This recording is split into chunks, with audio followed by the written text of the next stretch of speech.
Welcome to the Mask Essay. Today, we unmask Law 3.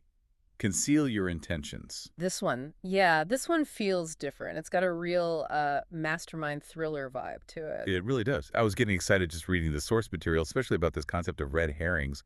It feels like we're stepping into a spy novel. We are. And I think we need to start by confronting a sort of foundational lie we're all told. I think I know where you're going with this. It's that piece of advice we give to kids, right? The moment they're old enough to, interact with the world. Exactly. Just be yourself. Honesty is the best policy. We package this idea up and send them out into the world thinking that if they're just an open book, the world is going to read them kindly. And it is, let's be blunt, it is just terrible advice. It's a beautiful sentiment, for sure. But when you put it in the context of, well, human history or power dynamics or even just trying to survive a modern corporate boardroom, it feels less like advice and more like, I don't know, suicide. It's worse than suicide. It's surrender. I think the source material puts it best. A naked man has no secrets, but he also has no armor. Wow. If you tell the world what you want, you hand them the weapon to destroy you. Today, we learn why the most powerful move you can make is to shut your mouth and confuse your enemy. It's a really stark way to put it, but I think it's important to just dive right into that conflict.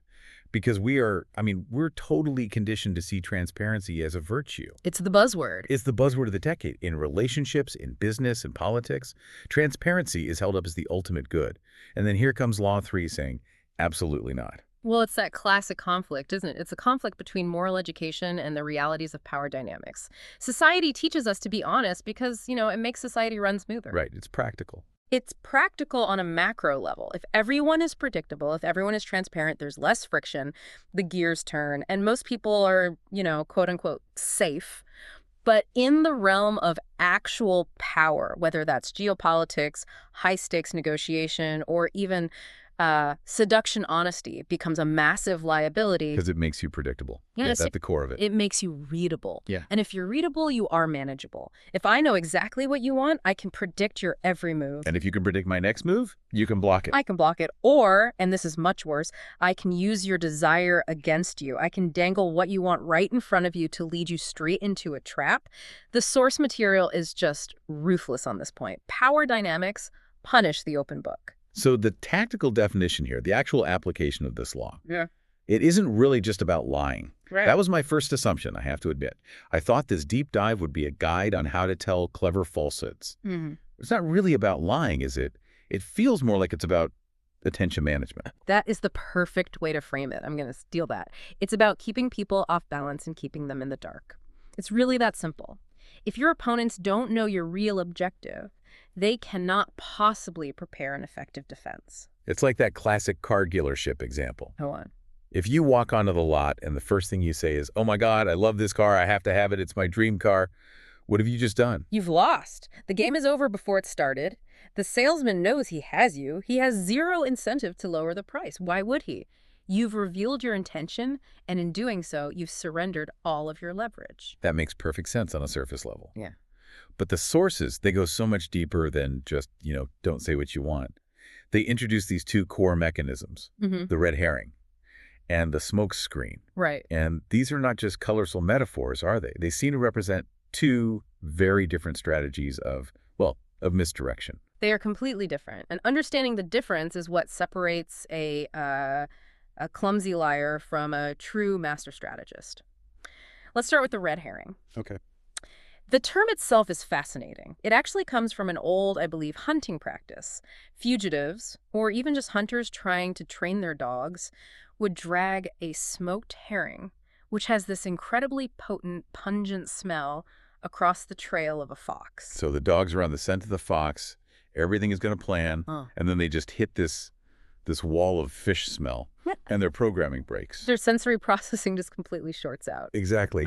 The herring scent is so overwhelming that it hijacks their focus. It overrides their training, their instinct, everything. They abandon the real target to follow this stronger but false scent. It's an act of distraction. It's about intentionally dragging a loud, obvious, but fake goal across your path.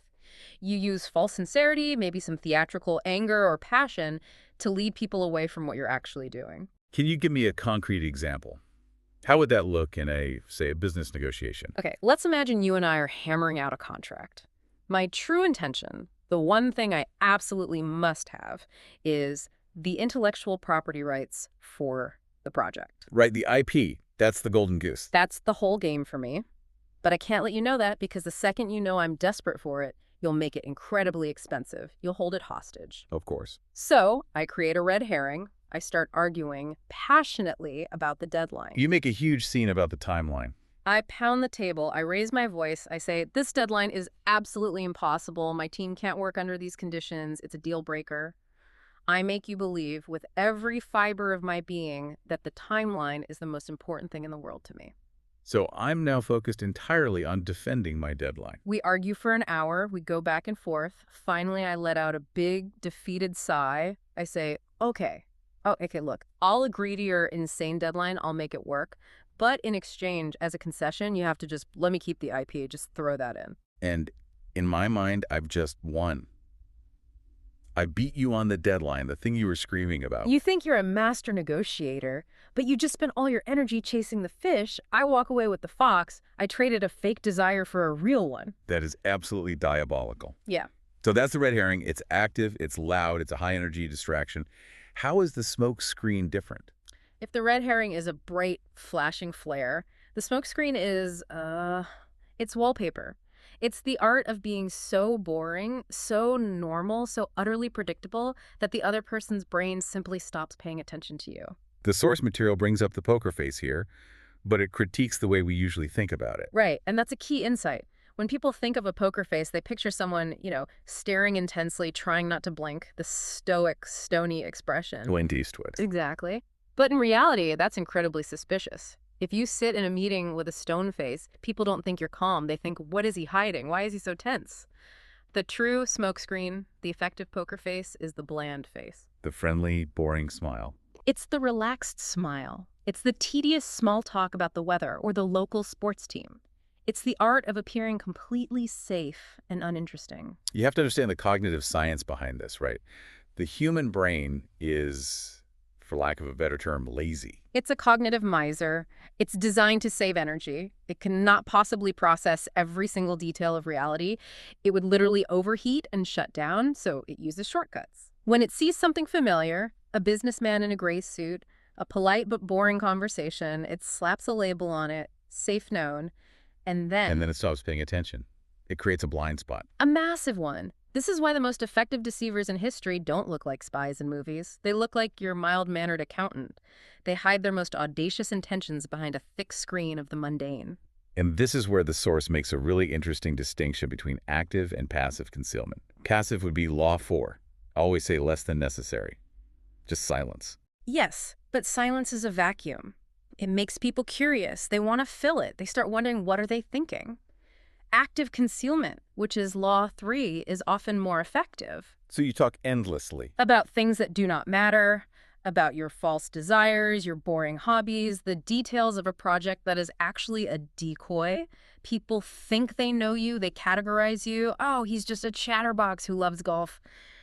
They feel secure in that judgment, and they stop looking for the dagger you're hiding up your sleeve. I love that distinction. One creates a false, loud target, and the other just completely erases the target. It makes you invisible. It's camouflage. Let's move into the history, because the stories in this deep dive are just absolutely wild. We have to start with Ninon de Lenclos. Ah, yes, the great philosopher queen of the 17th century French salon. So set the scene for us here, because this isn't just a simple story about dating. It really feels like a master's thesis on human psychology. Who is she, and who is the poor soul she's trying to help? Ninon de Lenclos was a courtesan, but that word, it really doesn't do her justice. She was an intellectual, a patron of the arts, a philosopher of love, and a genuine cultural institution in Paris. At the time of this story, she's 62 years old. She's long retired from the active game of love, and now she operates as a sort of grand strategist. A coach. A coach, yes. And she takes a young man under her wing, the Marquis de Sévigné. And the Marquis is, to put it lightly, struggling. He is a total mess. He's 22 years old, he's handsome, he's rich, he has a title. On paper, he should be the most eligible bachelor in Paris, but he is completely, utterly hopeless with women, specifically with one woman. Target. A beautiful, famously difficult young countess, and the Marquis is failing miserably to win her over. What's his core mistake? Where is he going wrong? He's suffering from a terminal case of transparency. He is following that childhood rule. Honesty is the best policy. He follows her around like a lost puppy. He declares his undying love for her. He sits at her feet during parties. He makes himself completely and constantly available. He is violating Law 3 at every possible turn. Yeah. He's just broadcasting his intentions on a loudspeaker. Constantly. And Ninon, with her decades of experience, she identifies the problem instantly. She tells him, essentially, "You are too available. You are too safe." The Countess knows exactly where he stands at all times. She possesses him. She possesses him completely, and therefore she has no fear of losing him. And without the fear of loss, there is no tension. And without tension, there is absolutely no desire. So Ninon draws up a battle plan, and it really is laid out like a military siege. It is pure psychological warfare. Step 1, she calls for the friend zone decoy. The friend zone decoy, okay. Ninon strictly forbids him from speaking of love. She instructs him to approach the Countess with an air of complete nonchalance. He is to act as a friend, not a lover. Even more, he needs to start confiding in her about his problems, specifically his supposed struggles with other women. Okay, wait. That sounds totally counterintuitive. Why on earth would you tell the woman you desire about other women? It's the red herring. It throws her completely off the scent. She is expecting him to chase her, to flatter her, to be obsessed with her. When he suddenly stops all of that and starts acting like a platonic buddy who needs advice, Her defenses go down. her defenses crumble. She thinks, oh, I guess he's finally over me. He just wants to be friends. She stops guarding the gate because she thinks the invading army has packed up and gone home. And I imagine it probably stings her ego just a little bit. Oh, absolutely. Vanity is a powerful lever to pull. She starts to wonder, wait, why isn't he obsessed with me anymore? It creates a psychological vacuum, a little bit of unease. And into that vacuum, Ninon introduces step 2, jealousy and social proof. Right. Once you've confused your target, you have to raise your own value. Ninon commands the Marquis to attend a major party, a huge fete in Paris, and to surround himself with the most beautiful and charming women he can find. More decoys. Living, breathing decoys. He has to be seen as a prize that other people want. The Countess is there, of course, and she sees him laughing, whispering with these other stunning women, looking completely unbothered by her presence. And that's when it hits her. For the first time, she feels a genuine pang of anxiety, a real fear of loss. She thinks, is he moving on? Did I miss my chance? Did I lose him? And this leads to step 3, the mystery. This feels more like the smokescreen part of the strategy. It is. He starts to become unpredictable. He breaks all his old patterns. He fails to show up at places where she expects to see him. Then suddenly he'll appear at salons he never used to frequent, but where he knows she'll be. The source says this is designed to push her into a state of emotional confusion. Which Ninon knows is the absolute prerequisite for seduction. No, she's the one who's obsessed. She's thinking about him constantly. Where is he? Why was he at that party? Who was that woman he was talking to? He is doing nothing, and she is doing all the work. She is filling in the gaps of his calculated absence with her own fantasies. The strategy is working perfectly. The walls of the fortress are about to crumble. The Countess is completely intrigued. And then the Marquis messes it all up. He makes the classic fatal mistake. In the heat of the moment, he forgets the mask. He finally gets her alone. The moment is perfect. The tension is at its absolute peak, and he gets overwhelmed by his own, true love. He grabs her hands, looks into her eyes, and just blurts it out. I love you. I've always loved you. It was all a game to win you. Oh, no. What happens? Game over. The spell is shattered. Instantly. But why? I mean, isn't that what she wanted to hear deep down? Isn't that the happy ending we see in movies? No, she didn't want the prize. She wanted the chase. She wanted the intrigue, the mystery, the tension. The second he said those words, the mystery evaporated. His true intention was revealed. It wasn't a sophisticated dance anymore. It was just a guy trying to get what he wanted. She felt manipulated. She felt embarrassed that she'd been so confused and flustered by his act. She locks him out of her life and, according to the story, never spoke to him again. That is just brutal. But the lesson is crystal clear. Seduction, and by extension, power, depends on suggestion, not on announcement. Precisely. Once you announce your intention, you have fired your only shot. If you miss, you have no ammunition left. The Marquis revealed his winning hand before the final bets were on the table. It's fascinating because we're taught to think of these kinds of games as being immature or dishonest. But Ninon would argue they are essential to the fundamental psychology of desire. Desire absolutely requires distance and uncertainty. Law 3 is the art of creating that distance. Let's pivot from that kind of seduction to a more financial kind. The story of Joseph Yellow Kid Weil. This one reads like a script from a 1920s gangster film. It really does. And Yellow Kid Weil is, he's arguably the greatest con artist in American history. This particular story, the boxing scam, is just a masterclass in the use of the smokescreen. It perfectly illustrates how you can weaponize boredom. Okay, so set it up for us. Who's the mayor? The mark is a man named Sam Giesel. And Giesel is not a fool. He's rich, he's cynical, he's famously suspicious of everyone. He has a warehouse he wants to sell. So Weil knows he can't just approach this guy with a shady deal. Absolutely not. He can't walk up to Giesel and say, hey, I'm fixing a boxing match, want to place a bet. Giesel is too smart for that. He would smell a rat from a mile away and have him thrown out. So he needs a smokescreen. He needs a perfectly legitimate, even boring reason to be in Giesel's life that has absolutely nothing to do with boxing. Exactly. He needs a bland, familiar front to hide the real scam. So Weil approaches Giesel with a totally legitimate-looking business deal to buy the warehouse. He plays the role of a slightly boring but very efficient real estate investor. The familiar front. That's the key. He and Giesel spend days, maybe even weeks, negotiating the price of this warehouse. They talk about zoning laws, property taxes, inspections. They have lawyers draw up contracts. It is mind-numbingly dull work. But the dullness is the weapon. The dullness lulls Giesel into a false sense of security. He's thinking, this guy Weil is the real deal. This is just business. His brain labels Weil as safe, boring real estate guy and stops looking for threats. And then, while the smoke is nice and thick, the red herring enters the room. Right. Weil has a boxer who is part of his entourage, a guy named Gross. But he never mentions the boxer to Giesel. He just has him hanging around. Then in the background, while they're discussing something tedious like plumbing fixtures, Weil stages a fake, loud argument with some of his financiers, who are, of course, other members of his crew. And the argument is about the boxer. It's about whose boxer could win in a fight. They're shouting, waving their arms, talking about placing huge bets. It's all theater, designed for an audience of one. And Giesel is just watching this all happen. Giesel thinks he's a fly on the wall. He believes he's getting an inside look at a private dispute between a bunch of rich, arrogant men. He hears them talking about a fixed fight. And because he's greedy and because he thinks he's smarter than everyone else, he desperately wants in. He's spotting what he thinks is an opportunity for a free lunch. He essentially forces his way into the scam. That's the real genius of it. Weil didn't have to sell him on the con. Giesel begged to be a part of it. Will even pretended to be hesitant, Oh, I don't know, Mr. Giesel. This is a private matter among friends. Which just made Giesel want it even more. Of course. He thought he was the one taking advantage of the situation. He thought he was outsmarting Weil. So they set up the fight. And here is where you see the power of the smokescreen.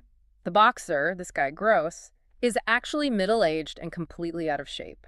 If Giesel had been looking at the situation objectively, if his critical faculties hadn't been clouded, you would have seen it instantly. He would have seen that this guy couldn't fight his way out of a paper bag. But he wasn't looking at the boxer. He was blinded by the smoke from the warehouse deal and his own overwhelming greed for the easy money from the bet. He wasn't assessing reality. He was assessing the story he had been so carefully fed. So the fight happens, and it's a disaster. An intentional disaster. In the first round, Gross gets hit by the other fighter and goes down. But then, as he's on the canvas, he bites into a small, concealed rubber ball that's filled with warm water and chicken blood. A blood ball. You can't make this up. It was classic con artist technology. Blood spurts everywhere. It looks horrific. He plays dead. The doctor, another actor on the con, rushes into the ring, checks his pulse, and dramatically declares him dead. Oh, my God. And Giesel is watching this. Total panic ensues. The financiers start yelling, "The police are coming. We have to get out of here." Giesel, who is a respectable, prominent businessman, is absolutely terrified. He's visualizing the newspaper headlines. Wealthy merchant implicated in illegal boxing death. He just runs. He runs for his life. Yeah. He leaves his entire $35,000 bet sitting on the table and flees the scene, gets on the first train back to Chicago. He never, ever calls Weil again because he wants to put as much distance as possible between himself and the crime. And Weil and his crew just calmly pack up the money. And the warehouse deal, it just vanished. It never existed. It was all just smoke. That is just incredible. The completely boring real estate negotiation was the perfect shield that allowed them to get away with, well, fake murder. It is the ultimate lesson from the Yellow Kid. If you want to hide something truly audacious, hide it behind something incredibly boring. People don't look closely at boring things. If Vile had approached him as a flashy fight promoter, Giesel would have done his homework. He would have checked the boxer's record. But because he approached him as a dull warehouse buyer, Giesel let his guard down completely. And this strategy isn't just for con artists. The source material takes us all the way up to geopolitics with Otto von Bismarck. The Iron Chancellor. This is Law 3, applied on a massive world-changing scale. In the 1850s, Bismarck's ultimate goal was to go to war with Austria. He needed to, in order to unify the German states under Prussian rule. Austria was the big rival standing in his way. But the timing wasn't right. The timing was terrible. The Prussian army wasn't ready. They were outmatched. If he revealed his true intention, my goal is to crush Austria, Austria would have attacked him immediately. And Prussia would have been destroyed. Crushed. So what did he do? He stood up in the Prussian parliament and gave a long, passionate, incredibly sincere speech praising Austria. He advocated for the exact opposite of what he actually wanted, the ultimate red herring. He talked about the long history of friendship between their nations, how war would be a catastrophe for all German-speaking peoples, how Austria was a great and noble power. He even publicly attacked the warmongers in his own party. And the Austrians bought it. They absolutely loved it. They ate it up. They thought, oh, Bismarck is a reasonable man. He's on our side. We don't need to worry about him. They relaxed. They shifted their military budgets away from the Prussian border. They were lulled into a state of total complacency. And then years later, when the Prussian army had been modernized and was a superior fighting force, he manufactured a crisis and struck. He used the trust he had built with his lies as his most powerful weapon. He lulled them into a deep sleep so he could cut their throat. It's the same pattern with the Duke of Marlborough in 1711, isn't it? The story of the fake attack. A perfect military example. Marlborough wanted to march his army into France, but his path was blocked by a massive, seemingly impenetrable line of French forts. A direct assault would have been suicide. So he couldn't reveal his true target. Right. So he created a false one. He faked a massive attack on a completely different, much weaker section of the French line. He moved troops, he built siege works, he lit huge fires at night. He made it look like he was obsessed with taking this one specific, unimportant fort. The red herring. The French high command saw all this activity and completely took the bait. They moved all their best troops to reinforce that spot.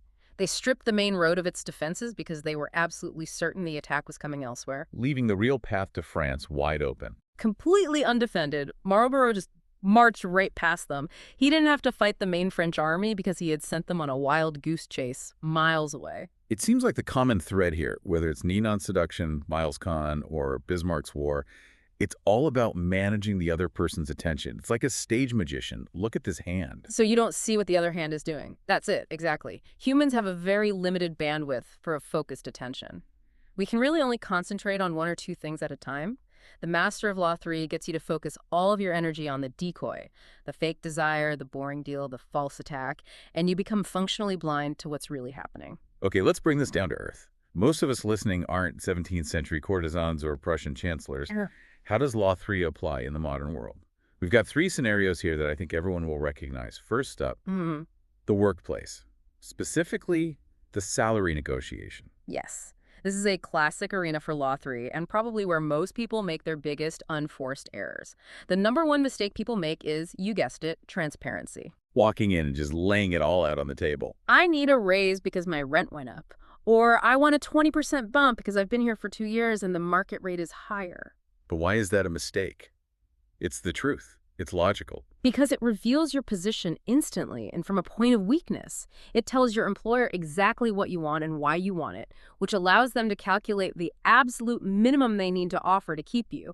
Or worse, if they know you're desperate because of your rent, they know you probably can't afford to quit. You've just handed them all your leverage on a silver platter. So how do we apply the mask here? Well, let's workshop the script. Right. What does the Law 3 approach look like? You need a decoy. Instead of demanding a raise, you express sincere interest in something else entirely. You schedule a meeting with your boss and you say, I've been really interested in the work the marketing department is doing on the new launch, or I was thinking of taking some professional development courses on data analytics to bring more value to the team. So you sound like a proactive, engaged employee who just wants to contribute more. Precisely. Yeah. You're using the false sincerity tactic. Yeah. You sit down and say something like, look, I know the company is going through some budget cuts, and I fully support the new efficiency drive. I actually want to help us save money. In fact, I'd like to take on this extra project to help streamline our workflow. You're advocating for the opposite of what you want. You want more money for yourself, but you're passionately advocating for saving the company money. This completely disarms them. They're expecting you to ask for something, but instead you're offering something. They think, wow, what a team player. Their guard goes down.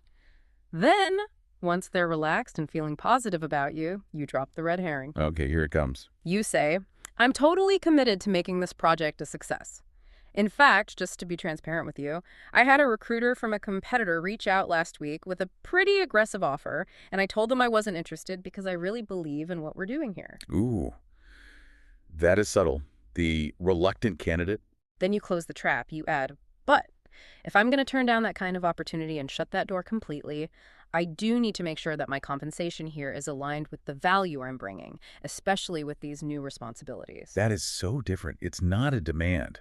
You're framing it as, I'm on your side, I'm fighting off these other companies to stay with you, but I need your help to justify it. You've concealed your own desire for the money. You've reframed the raise as a tool to help them solve their problem, which is keeping a valuable employee. The apparent intention isn't, I want more money. The apparent intention is, I want to help the company, and we just need to remove this one little hurdle. It is so much harder for them to say no to that. It completely shifts the dynamic from an adversarial me versus you negotiation to a collaborative us solving a problem where the solution just so happens to be paying me more. It's psychological judo, using their momentum against them. All right, scenario number 2, personal branding and social media. This feels incredibly relevant because we live in the era of radical oversharing. People vlogging every meal, every thought, every doubt. Which is a daily, hourly violation of Law 3. The open book on social media is the most vulnerable person in the room. If you share everything, you become mundane, you become common. There is no mystery, and without mystery, there is no allure, no perceived value. So how do we use the smokescreen online without just, going silent and disappearing? You have to think about the Banksy effect, or, a better example, early Andy Warhol. Warhol was an absolute master of this. He would give these long interviews where he said absolutely nothing of any substance, just vague, ambiguous, often contradictory answers. Right. The famous line about Campbell's soup. The interviewer asks why he paints it, expecting some deep artistic reason, and he just says, I used to have it for lunch every day. That's it. And people would drive themselves crazy trying to decode it. What does the soup represent? Is it a critique of late-stage capitalism? Is it a symbol of maternal comfort? The audience does all the work. They fill in the gaps with their own, often more interesting ideas. So saying less actually creates more value. Mystery creates value. If you're launching a new product or building a personal brand, don't vlog the entire messy behind-the-scenes process.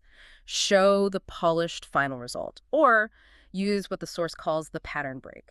Establish a very predictable pattern. You post an amazing photo every day at 9 a.m. sharp. You do this for months, and then suddenly you go completely dark for 3 days. People will notice. They'll panic. They'll talk, where did they go? What are they working on? Is something big about to drop? You are now occupying real estate in their minds, rent-free, precisely because you withheld information. If you had just posted, hey guys, taking a long weekend, be back Monday, they would have seen it and forgotten you in 10 seconds. That feels like it overlaps with Law 16. Use absence to increase respect and honor. But Law 3 is the engine that makes it work. You're concealing your whereabouts and your plans to generate that scarcity and interest. They are deeply connected. You are controlling the flow of information to create an emotional effect. Okay, scenario 3, modern dating. We touched on this with Ninon, but let's be blunt and talk about mixed signals. It's controversial, for sure, but it is psychologically potent. The modern slang for the person who violates Law 3 in dating is the simp. The person who replies to texts instantly, who is always available, who cancels their own plans at a moment's notice, who declares their undying feelings before the first date is even over. And it's a universal attraction killer. It kills the chase. Yeah. It's a fundamental human trait. We value what we have to work for. If you are too available, if your affection is too easily won, you are perceived as cheap. The Ninon method is the art of sending mixed signals. But is that just being manipulative? Or is it a form of, I don't know, emotional self-preservation? I would argue it's both. But let's look at it from the self-preservation angle first. You are protecting yourself. You are not handing over the keys to your emotional well-being to a relative stranger on a silver platter. You are creating a decoy. And that decoy is your own life. Okay, give me an example of that decoy in action. You have a fantastic first date. The chemistry is off the charts, high interest from both sides. But the next day, you don't text them first thing in the morning. You wait. You go about your day.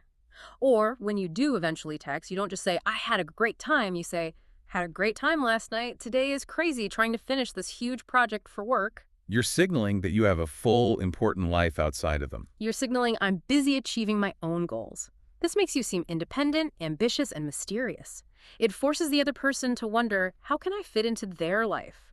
Rather than them knowing with 100% certainty that you are desperate to fit into theirs. It generates that emotional confusion all over again. And emotional confusion is magnetic. We obsess over things we can't quite figure out. If I can figure you out completely in 5 minutes, I'm bored. If I still can't quite figure you out after 5 weeks, I'm probably in love. That is a terrifyingly accurate summary of a lot of human nature right there. It is the nature of desire. It thrives on uncertainty. Okay, so we've got the theory, the history, the modern scenarios. But let's get practical. How do we actually start doing this without, becoming a complete sociopath? I feel like if I start employing smokescreens and red herrings with my friends and family, I'm just going to become a very lonely person. That is the essential challenge, and it's a valid concern. You don't want to be the person who lies about everything. That backfires spectacularly. Once you develop a reputation for being deceitful, your smokescreen no longer works because everyone is already looking for the fire. You need a practical, scalable playbook. And we have one, a 3-step playbook for wearing the mask, starting this week. Step 1 is the false confession. This is the ultimate trust builder. It's built on a simple psychological principle. People mistake sincerity for honesty. So if you want to hide a big important secret, you confess a small, totally inconsequential one. So if I'm secretly plotting a corporate takeover, I should publicly admit that I sometimes take extra sugar packets from the coffee shop. Laughs. Maybe slightly bigger than that, but yes, that's the principle. If you're in a high-stakes meeting and you want to hide your true strategy for a project, you admit to a small, relatable flaw. You say something like, honestly, guys, I have to admit I'm terrible with spreadsheets. I always struggle with the data entry part. And what does that do psychologically to everyone else in the room? They relax. They think, wow, he's so vulnerable. He's so honest about his flaws. He's not trying to pretend he's perfect. They trust you more. And because they trust you, they stop looking for the big lie. You've thrown them a small, sincere-sounding truth as a red herring to distract them from your much larger concealment. It reminds me of Iago in Shakespeare's Othello. He was always acting so conflicted and reluctant to share bad news. I hate to be the one to say this, my lord, but... And that very reluctance made his lies 1,000 times more deadly. So, step 1 this week. Find a moment to confess a small, harmless flaw to buy yourself cover for a bigger plan. Okay, step 2. The bland exterior. This is your go-to smokescreen. This is for when you are plotting a major move, you're about to leave your job, end a relationship, launch a competing business. In the weeks or months leading up to that move, you must become the most predictable, boring version of yourself. Just be aggressively boring. Be incredibly boring. Stick to your routine like clockwork. Smile politely, talk about the weather, complain about the traffic. Whatever you do, do not act secretive or mysterious. A person whispering in the corner and hiding their phone screen looks guilty. A person loudly and boringly complaining about the cafeteria food looks completely normal. So if I'm planning to quit my job in a month, I shouldn't start secretly clearing out my desk and taking hushed phone calls in the hallway. No. You should be buying a new plant for your desk. You should be enthusiastically volunteering for a project that starts in 6 months. You lull everyone into the comfortable assumption that you are a permanent fixture. That way, when you finally hand in your resignation, they are completely and utterly blindsided. They can't prepare a counteroffer or try to sabotage you because they didn't even know there was an attack coming? There was no attack. You were just the nice, boring guy with the new plant on his desk. Right. And finally, step 3. The advocate for the opposite. This is the full Bismarck maneuver, and it is the most advanced tactic. If you truly dislike a person or an idea at work and you want to see them fail, do not criticize them publicly. Support them. You publicly praise them. You advocate for the very idea or cause that is contrary to your own sentiments. If you have a rival at work and they propose a new initiative that you secretly think is a disaster, Yeah. you stand up in the meeting and say, that's a brilliant idea. You say, I think this has a lot of potential and we should give Sarah the resources she needs to make it happen. But why? That feels so counterintuitive and, frankly, wrong. It works on two levels. First, and most obviously, it completely hides your hostility. They will never suspect you of trying to sabotage them. In fact, they'll see you as an ally.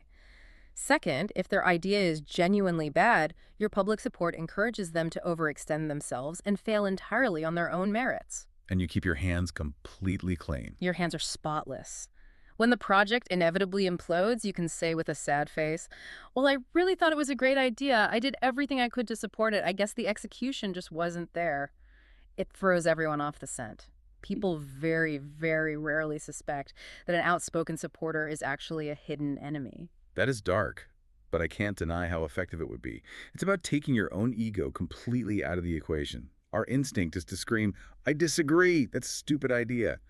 But true power comes from smiling calmly and saying, tell me more. That's a very interesting point. Power resides in self-control. The ability to mask your true emotions, whether positive or negative, is the ultimate sign of discipline. So before we wrap this all up, I do want to leave our listeners with one final thought to chew on. We've spent this whole time talking about how to hide your intentions. But I think the real power of this law comes from learning how to see through the intentions of others. It's turning the lens around. Exactly. So for everyone listening, a final provocative thought. Ask yourself this. Who in your life is the most open book? That person who tells you everything, cries on your shoulder, shares every single thought that pops into their head, got them in mind. Now ask yourself a second question. Do you truly respect them on a deep level? Or do you just find them easy to read, easy to manage? And on the flip side, think about the person in your life you can't quite figure out. The one who smiles, who listens intently, but who never ever really reveals what they're truly thinking or planning. Who holds the power in that relationship, you or them? Power always, always resides in the unknown. Now, before we vanish back into the shadows, a quick word about what makes this deep dive possible. If you want to master the language of power, you first have to master language itself. This channel and everything we do funds our AI startup, Einstein IELTS. If you're prepping for university, looking to move abroad, or you just want to sharpen your mind and your communication skills, please support us there. It helps us keep the lights on and keep making this. And honestly, what is communication if not the ultimate smokescreen? The better you are with words, the more you can shape reality. A perfect and slightly terrifying final point. Keep your mask on. We'll see you in the shadows.